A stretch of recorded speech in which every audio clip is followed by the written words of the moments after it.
Ex-President Kuffour ehyia eye NPP for na ode nsem bi etodwa abusia nsem no enya fadi ago meso be stay tuned to Ayeho TV over like we are share a day amay esa na nsen eba na eye Kennedy akompre kwa Japan ene Dr. Mahmoud Bawumia support sedi omusi egu eye NPP party ni enemo asia na ewo se ono nso pani a wotifie na ewo se obekasa na ode nsem bi egu emonten so adane eye jajo eniso nkwa ena na etiwo yenko na yenko tie nsem bi emba.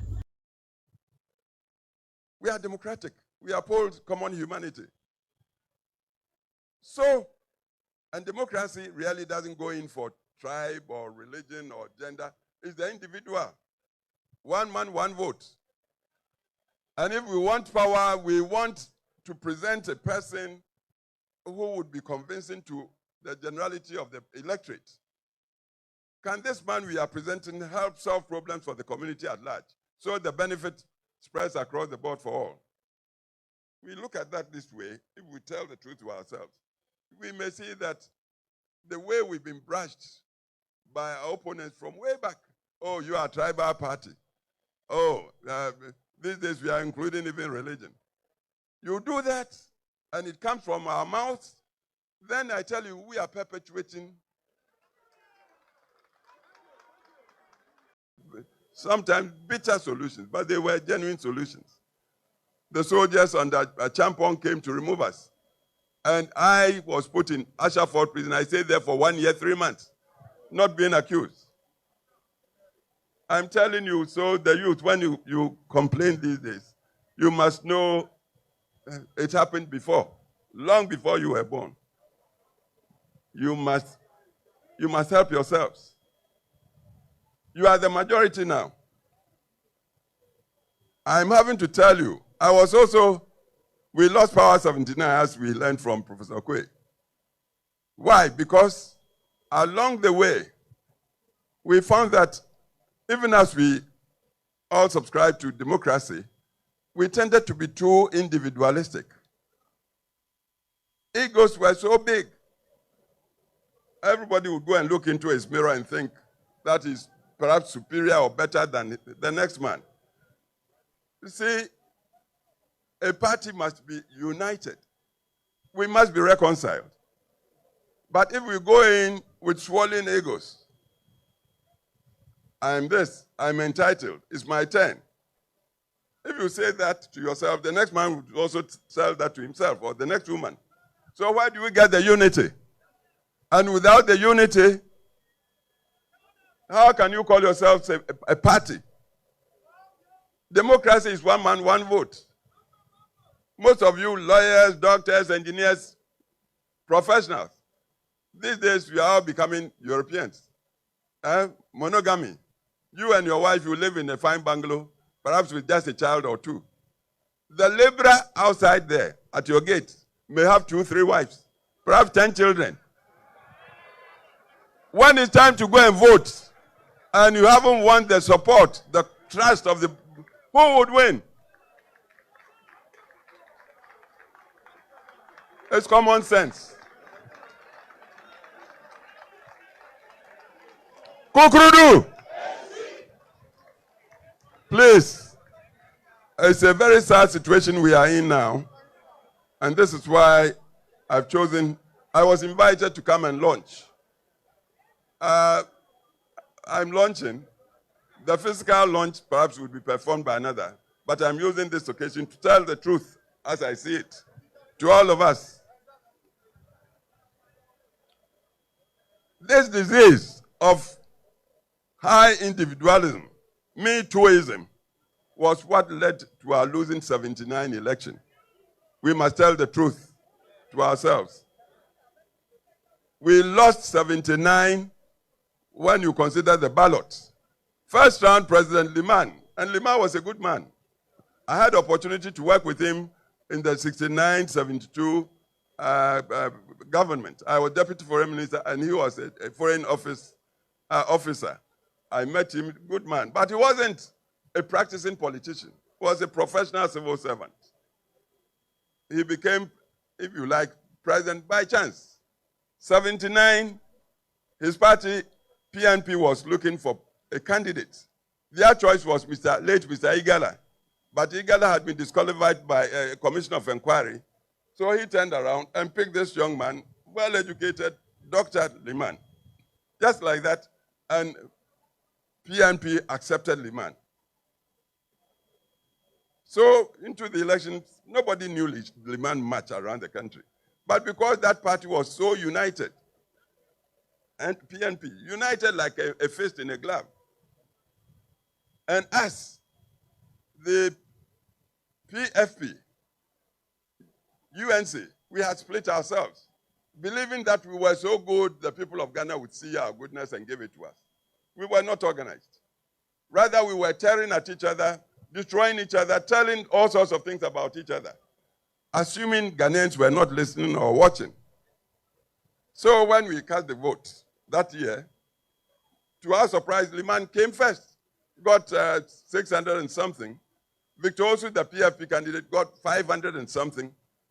UNC Powele got 300. And suppose we hadn't split ourselves, 500 plus 300 and something, we would have won one touch.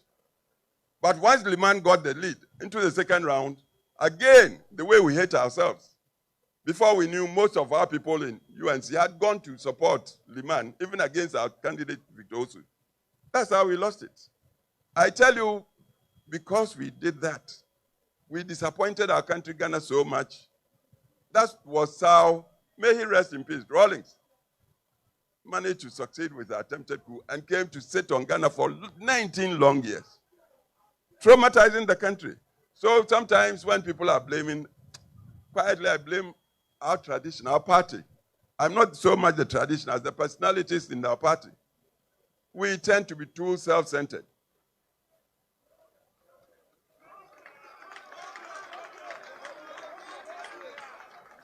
Kukrudu, I've told you, Buzia was a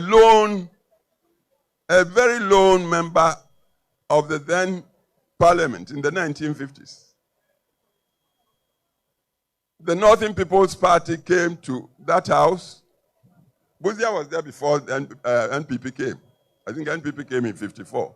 But Buzia had been there from Legislative Council to Legislative Assembly. But Legislative was a lone member against the very powerful machinery, highly organized machinery of CPP. But the way he performed and the principles he upheld, I believe those were the things that made the Northern People's Party, entering parliament then, or assembly, decide, look, you are alone, but be our leader. I hope you are getting the point. See, at this point, I would want to ask you, what's a party for? What is the central purpose of party? Yeah? To win power. That's I would say, the only purpose. If you are a party and you are not winning, once I said, people thought I was being too simplistic. I said, you might be better off being a messenger in a winning party than a general secretary that has no party. The purpose of party is to win power.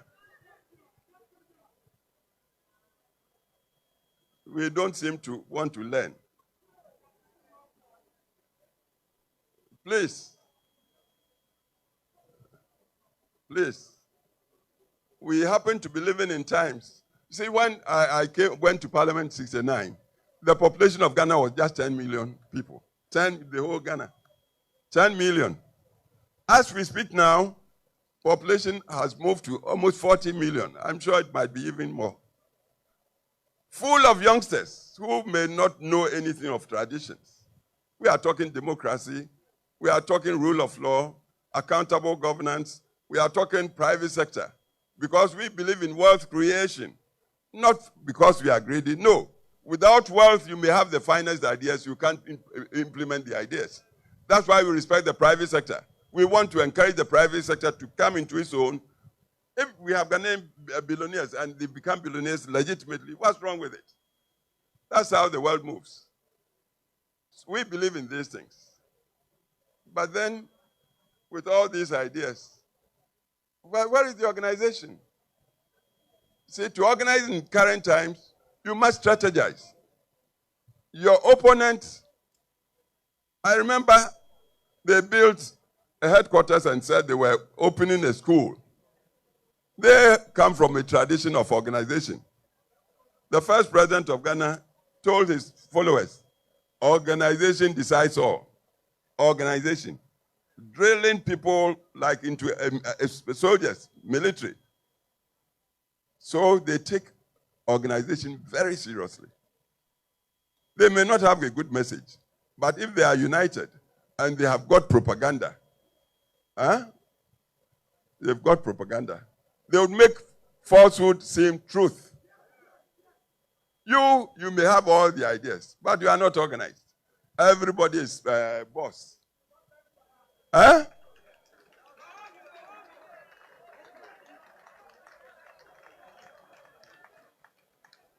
All the good things we've done in the service of our country, we are not even able to tell people, advocate and propagate and espouse. We did this and this, and because not to boast, but these days, because of the pressures of life, people don't have long attention span. So if you are not making your points, digital times, sharp for people to get their imagination, they take you don't have a message. A party like ours, we don't have, seriously, central think tank. A think tank should work so objectively that even hard truths would be told to itself. It might not be palatable, but if the truth, know it. Because it's only when you know it you can begin to solve the problem. We don't have, with all our intelligence and high qualifications, we seem to be afraid of critical analysis. We don't want to face the real truth. You see, the other thing with us, we may be brothers or friends, but I get the feeling that you've taken me for a ride. You've cheated me. I tell you, next time around you call me, I may not come. This is another thing we must admit. We are democratic. We uphold common humanity. So, and democracy really doesn't go in for tribe or religion or gender. It's the individual. One man, one vote. And if we want power, we want to present a person who would be convincing to the generality of the electorate. Can this man we are presenting help solve problems for the community at large, so the benefit spreads across the board for all?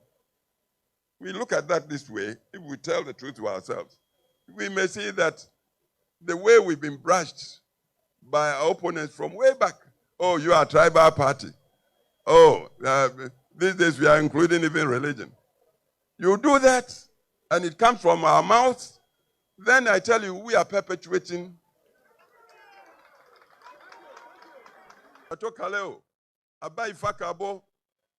Fortunately, as I sit here, I worked with all these men.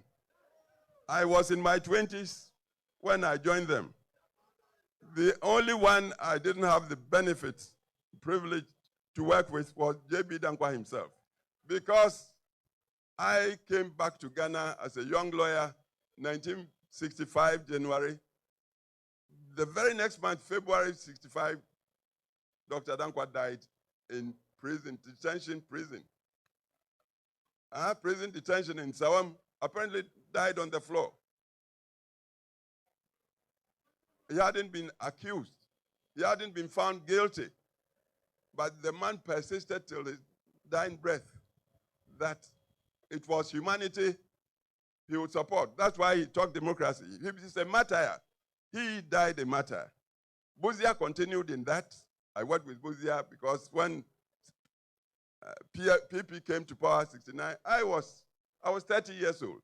These days, young people, I see so many of you here. You complain, oh, the youth, this party doesn't give youth. No, you must strike out, go in and contest. You don't expect anybody to give you anything on a silver platter. I was 30, I contested to come to parliament. My constituency gave it to me. And when I came to parliament, Professor Buzia, the teacher that he was, perhaps he saw something in this little boy. He said, you, be the deputy foreign minister of Ghana at the age of 30. I'm addressing you, the youth, because we are talking about your future in this thing. 2 years, 3 months of what I believed was a very good government, because it inherited so many problems. And the government was trying to find solutions.